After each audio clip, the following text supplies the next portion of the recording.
১৯৭১ সাল ছিল স্বাধীনতা অর্জনের যুদ্ধ আর ২০২৪ সাল ছিল স্বাধীনতা রক্ষার যুদ্ধ। এমন মন্তব্য করেন বিএনপির ভারপ্রাপ্ত চেয়ারম্যান তারেক রহমান। ৭১ সালের মুক্তিযোদ্ধাদের যেমন ভোলেনি বাংলাদেশ, ২৪-এর গণ অভ্যুত্থানের শহীদদেরকেও ভুলবে না। বলেন ৫ আগস্ট হয়ে উঠুক গণতন্ত্র ও সুশাসন প্রতিষ্ঠার দিন। ছাত্র জনতার অভ্যুত্থানের বর্ষপূর্তি উপলক্ষে সকালে এক ভিডিও বার্তায় এসব কথা বলেন তারেক রহমান। মাইদুর রহমান রুবেল জানাচ্ছেন বিস্তারিত। জাতির উপর চেপে বসা দানবকে সরিয়ে এদেশের মহাজনী ব্যবস্থার চূড়ান্ত বিলোপের দিন ৫ আগস্ট। ছাত্র জনতার বিক্ষোভ আর রক্তের বিনিময়ে অর্জিত বিজয়ের মাধ্যমে রাহমুক্ত হয় লাল সবুজের বাংলাদেশ।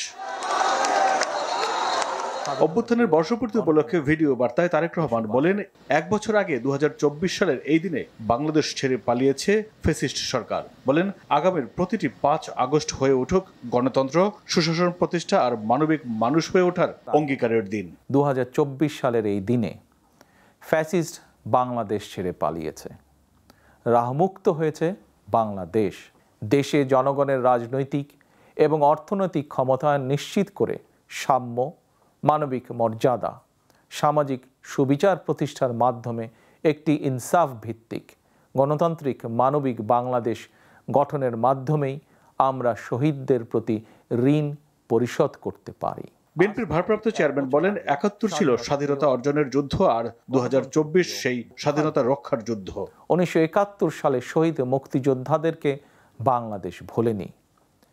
২৪-এর গণ অভ্যুত্থানে শহীদদেরকেও বাংলাদেশ ভুলবে না। ৭১ সাল থেকে আজ পর্যন্ত দেশ এবং জনগণের স্বাধীনতা অর্জন, স্বাধীনতা রক্ষা, স্বৈরাচার এবং ফ্যাসিবাদ বিরোধী আন্দোলন, গণতন্ত্র পুনঃপ্রতিষ্ঠার আন্দোলন, এভাবেই ইতিহাসের প্রতিটি বাঁকে বাঁকে লাখো মানুষ হয়েছেন শহীদ। তিনি বলেন ২১ শতকের এই বাংলাদেশে পলাতক স্বৈরাচার এক বিভীষিকার রাজত্ব কায়েম করেছিল। এই বাংলাদেশে পলাতক স্বৈরাচার এক বিভীষিকার রাজত্ব কায়েম করেছিল।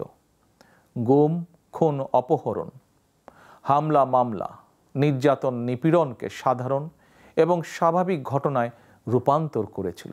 বাংলাদেশে আর কখনোই ফ্যাসিবাদ কায়েম হবে না, কাউকে সুযোগ দেয়া হবে না গণতন্ত্র হত্যার। কেউ যাতে আর তাবেদার রাষ্ট্র পরিণত করতে না পারে সেই লক্ষ্যে জাতীয় ঐক্যের ডাক দেন তারেক রহমান। মাইদুর রহমান রুবেল, RTV, ঢাকা। আজ প্রধান উপদেষ্টার বক্তব্যের সংস্কার ও নির্বাচন নিয়ে নির্দিষ্ট বক্তব্য প্রত্যাশা করেছেন বিএনপির সিনিয়র যুগ্ম মহাসচিব রুহুল কবির রিজভী। সকালে নয়াপল্টনে বিএনপির কেন্দ্রীয় কার্যালয়ের সংবাদ সম্মেলনে কথা বলেন তিনি।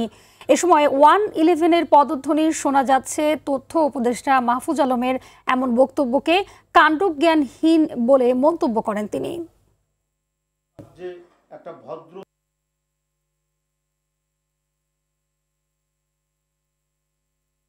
আমরা তো বারবার বলেছি একটা সময়টা জানার, তারিখটা জানার, যে কখন এটা দেওয়া হচ্ছে। এটা তো সম্পূর্ণ শিডিউল তো ঘোষণা করবে নির্বাচন কমিশন, কিন্তু সরকার সেটি করার ক্ষেত্রে সেটাকে ত্বরান্বিত করবেন এবং একটা ডেডলাইন দেবে। সরকারের ভেতর থেকে এই ধরনের কাণ্ডজ্ঞানহীন উক্তি করা এটা যৌক্তিক নয়। এটা তো আমরা কি বলে ফ্যাসিবাদী আমলেই শুনেছি।